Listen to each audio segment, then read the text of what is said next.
ముందుగా మన తొలి వెలుగు ప్రేక్షకులందరికీ నమస్తే. తొలిసారిగా తీన్మార్ ముగ్గురితో రాష్ట్ర మంత్రివర్గ విస్తరణ ప్రమాణ స్వీకారం చేయించిన నూతన మంత్రులు. గడ్డం వివేక్ సారు, అడ్లూరి లక్ష్మణు, వాకిటి శ్రీహరితో ప్రమాణం చేయించిన గవర్నరు జిష్ణుదేవ్ వర్మ. హాజరైన రేవంత్ రెడ్డి గారు, మంత్రులు, చీఫ్, శాసనమండలి చైర్మన్ అందరూ హాజరయ్యారు. 9 నిమిషాలలో ముగించారంట. మొత్తం రేవంత్ రెడ్డి క్యాబినెట్లో 14 మందికి చేరిరంట మంత్రులు. ఇక స్థానిక ఎలక్షన్లు ఉన్నాయి కదా, సర్పంచ్ ఎలక్షన్లు అయిపోయినాక మిగిలిన 3 కూడా ఖాళీ భర్తీ చేస్తామని చెప్తున్నారు. కాకపోతే కాంగ్రెస్ వాళ్ళు ఏం చెప్పుకుంటారు అంటే, ఇప్పుడు నిన్న ముగ్గురికి అయితే ఇచ్చారు కదా, ఒక బీసీకి, ఒక ఎస్టీకి, ఒక ఎస్సీకి, ఒక మాల సోదరునికి, ఒక మాదిగ సోదరునికి ఇచ్చారు. అంటే ముగ్గురికి ఇచ్చినట్లు లెక్క. ఎంతో కొంత మేమైతే సామాజిక న్యాయం చేస్తున్నాం, ఎస్సీ ఎస్టీ బీసీలకు అయితే సమన్యాయం చేస్తున్నామని చెప్పుకుంటున్నారు. సంతోషం. మొత్తానికి 100% ఎస్సీ ఎస్టీ బీసీలకు ఇచ్చినా కానీ తప్పేం లేదు.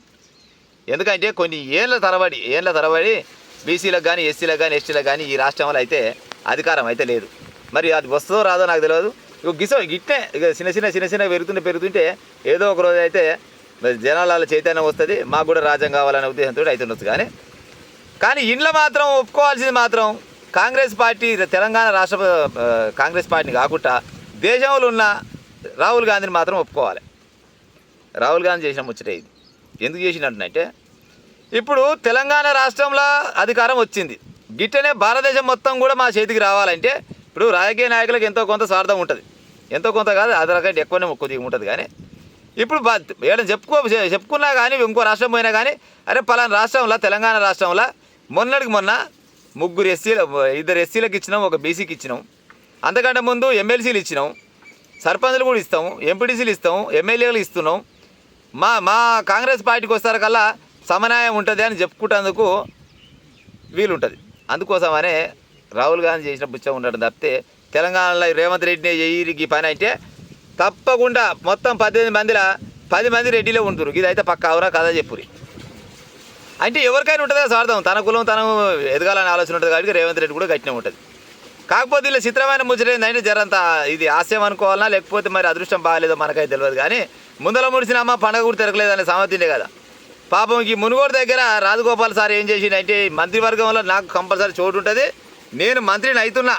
ఇక నిన్నవన్న అనుకున్న ముచ్చట ఏంటంటే, జనాలు అనుకున్న ముచ్చట, సార్ ఫోన్ కూడా బంద్ పెట్టినట్టు. అది నిజమేంత అబద్ధమేంత, నేను సార్కి అయితే ఫోన్ చేసినాను కాదు. కానీ మంత్రివర్గంలో ఫస్టే పేరు ఉంటుంది అనుకుంటు. కానీ ఒక మాట అనుకుందాం, ఉంచి ఎట్లా ఉంటుంది రాజగోపాల్ పటేల్ అని పేరు ఉంటే, ఆల్రెడీ అన్న మా మంత్రినా, ఆల్రెడీకి అక్కడ పోతే ఇంకో ఆయన పేరు పురుషోత్తమ్ రెడ్డి, ఆయన పేరు ఏదో ఉంటే కదా, ఉత్తమ్ కుమార్ రెడ్డి ఏమో. ఉత్తమ్ కుమార్ రెడ్డి ఆల్రెడీ 2 ఉండనే ఉంటుంది నల్గొండల. మళ్ళీ 3వని కావాలంటే ఎట్టిస్తారు చెప్పు? ఆశకు కూడా కొద్దిగా అద్దు ఉండాలి కదా. ఒకవేళ కావాలంటే మరి మీ అన్నం దింపేసి మరి నేను కావాలంటే మరి అది ఒప్పుకుంటాడా, మీ అన్న ఒప్పుకుంటాడా?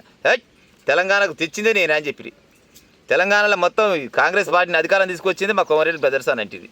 కానీ ఎంత తెచ్చినా కానీ 1 ఇంట 2 రావాలంటే అది జర కష్టమే ఉండొచ్చు. ఒకవేళ అధిష్టానం కనుక తీర్పు ఇవ్వకుంటే, అధిష్టానం కనుక ఏది ఇలా పేర్లు పంపించకుంటే, రేవంత్ రెడ్డి అయితే నీకు ఇస్తే ఇచ్చినేమో. కానీ ఇక మరి ఎనుకో ముందో ఇస్తారేమో. ఇంకా 3 ఉన్నాయి కదా, ఆ 3 అలా కొట్లాడదు. కానీ కాంగ్రెస్ పార్టీ అధిష్టానం కానీ లేకపోతే ఈ తెలంగాణ రాష్ట్రంలో ఉన్న వాళ్ళు కానీ మీరు నిజంగా కూడా సమన్వయం చేయాలంటే బీసీలకు కంపల్సరీ రేపు స్థానిక ఎలక్షన్లలో కూడా రిజర్వేషన్ ప్రకారం కాదు, 100% ఇచ్చినా నష్టం లేదు. 100% ఇచ్చినా కూడా నష్టం. 85% ఉన్నారు వాళ్ళు బీసీలు అంటే ఈ బహుజనులు మొత్తం. వాళ్ళకు రాజ్యాధికారం ఎప్పుడు వస్తే గాయాల సమన్వయం వచ్చినట్టు, గాయాల సామాజిక తెలంగాణ వచ్చినట్టు. మరి సామాజిక తెలంగాణ రావాలంటే బహుజనులకు రాజ్యం ఎప్పుడు ఇస్తారో మరి మాకైతే తెలియదు. రేపు సర్పంచ్ల ఛాన్స్ వచ్చినా కానీ, ఎంపీటీసీలకు వచ్చినా, జెడ్పీటీసీలకు వచ్చినా, ఎంపీపీలకు వచ్చినా బీసీలు ఎక్కువ ఉంటే అరే ఊర్లలో ఉన్నా కానీ బీసీల రాజ్యం నడుస్తుందని ఒక చెప్పుకుంటేందుకు బాగుంటుంది. అంతిమంగా మాత్రం పైన మళ్ళీ మీరే ఉంటారు.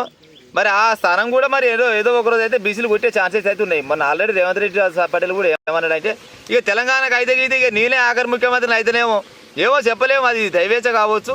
ఇక నాతోటి ఆఖరి అవుతుండొచ్చు. అయితే మరి రానున్న రోజులలో బీసీలు కూడా అయితే వస్తారేమో అంటే వస్తారేమో కాదు, పక్క రావాల్సిందే.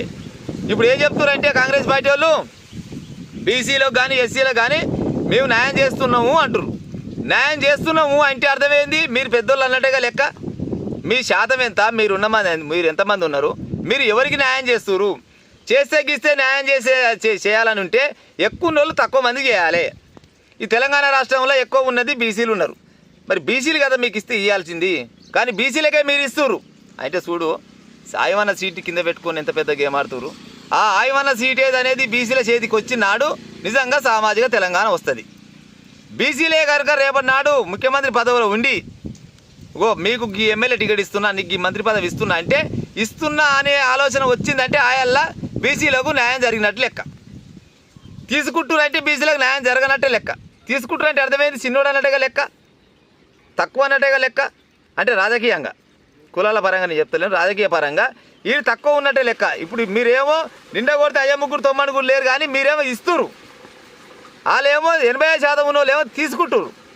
అందుకోసమనే బీసీలు మీరు కనుక బరాబర్గా రేపు స్థానిక ఎలక్షన్లల్లో ఏడపోటీ జనరల్లో పోటీ వచ్చినా కానీ బీసీలు ముందల పడి ఉంటే మీరు గెలిపించేంత సత్తా మీ దగ్గర ఉండాలి, ఓట్లేస్తుల దగ్గర ఉండాలి.